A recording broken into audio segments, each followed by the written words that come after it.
It is deep because fear is one of those things that it will keep a person stagnant in life, particularly in relationships. And men fear. A lot of men fear commitment. But the question is, why is that? Well, there's a number of things. Number one, men realize that there's a possibility that there will be no more freedom. See, men are independent by nature. You know, we're men who make our own decisions. We do things our own way. But once you get into a commitment in marriage, now you have to consider another person.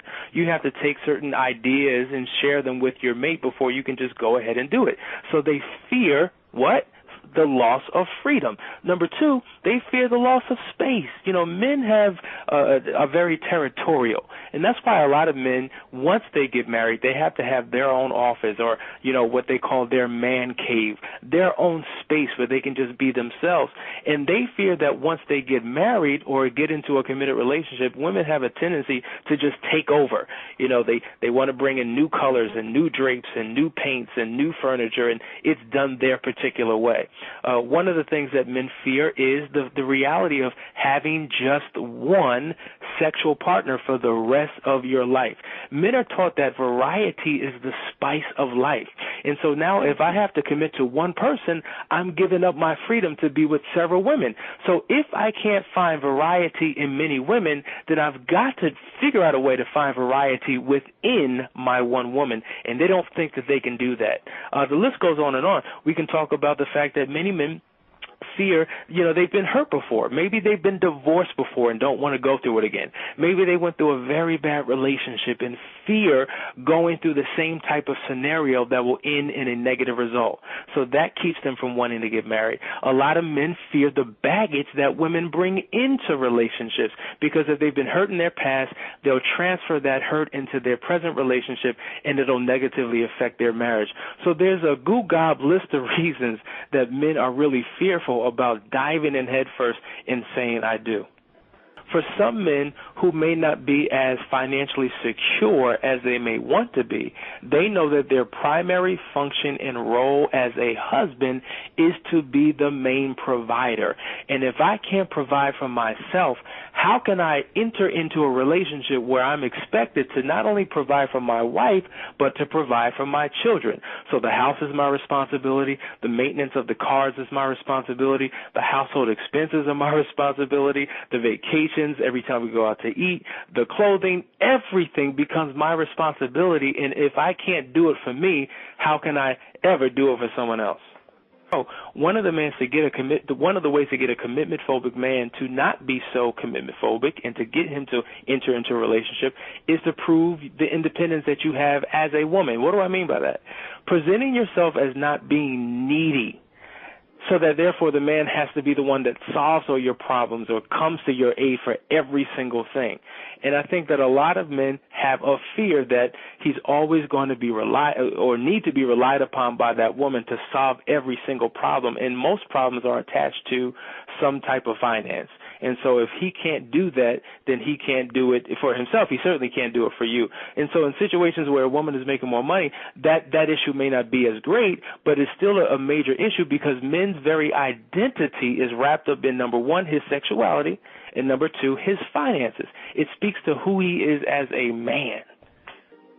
It really is, and that's why we have to have proper working operational definitions of what we mean by independence, what we mean by self-sufficiency, what we mean by codependence or interdependence. I think at the end of the day, every couple should strive to be interdependent where we rely and depend on one another. And so if there's certain strengths that you bring to the table, then I, as a man, have got to flow with that. If there's certain strengths that I bring to the table, you as a woman have got to flow with that in order for the relationship to really work.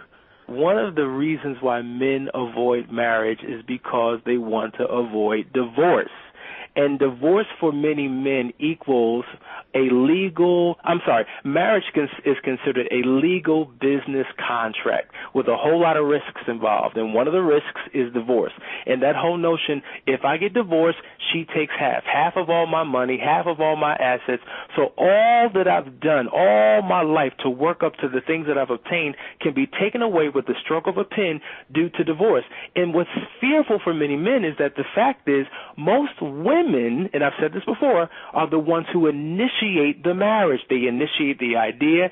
They propose the idea of marriage, but they statistically are the first ones to initiate divorce. I just read a statistic tonight that says that 70 to 97% of all marriages end in divorce by the initiation of that woman. And so there's a lot that men have to be worried about or concerned about concerning their finances and their assets, because odds are against you that the marriage will work.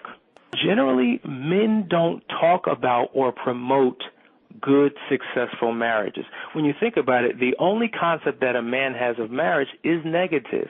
You know, we usually talk about what's going wrong in our relationship, how we want our relationship to be better, as opposed to bragging about how wonderful our spouse is, how wonderful our relationship is. And so if men could see no visible example or hear no audible example of how wonderful marriage can actually be for a man, there's no concept that it could ever be good. So why should I enter into a contractual agreement that will just turn sour? We talked about last week, every image you see, every movie you see, every television show you see, every conversation you have is negative as it relates to marriage and commitment. So why do it? And that's men's perspective on that particular situation. But there's many things that women can do. Number one, we already mentioned it, showing him that you have some sense of independence, meaning that men are weary of women who sit back and wait for their men to fulfill every single aspect of their lives. You know, another thing that can be done, you have to show that man that you are a kind and loving person. That means a whole lot to a man. I was just watching a movie the other day, and it was a relationship between a man and a woman, and the man actually ended the relationship because he said, you know what? I'm through fighting. I no longer want to fight. I didn't get into this relationship to battle with you. And so in essence, a lot of men are looking for a sweet and gentle spirit in their woman. And if that's exhibited, that's a great sign for that woman that that man may possibly commit. A lot of men don't like women who play games in order to get him to pursue her. For instance, some women may flirt with another man just to get the attention of their man to get him to make a deeper commitment to her. It doesn't work. So the whole game playing has got to be over. In my book, Black Thighs, Black Eyes, and Bedroom Lies, the first chapter is entitled The Game. And we talk about the games that men play and the games that women play that ultimately destroy our relationships. And there's a whole lot of game playing going on to snag a man up. But going further, you know, always maintaining your femininity with a special emphasis on physical appearance. Once again, physical attractiveness is very, very critical to a man in terms of who he's going to choose as a potential mate. And so you want to make sure that you maintain that. And another thing, the one thing that really turns men off are women who rush a man into commitment. So don't rush or appear to rush the relationship. Have a easy flowing type of mentality. One thing I could say about my wife is that she did not rush me into marriage. She did not rush the relationship. And it was peculiar to me because I was just like, well, why isn't she approaching me like that? There's been so many other women in my travels that did that, but she was peculiar. She was the one who didn't. That created such a desire in me to pursue her.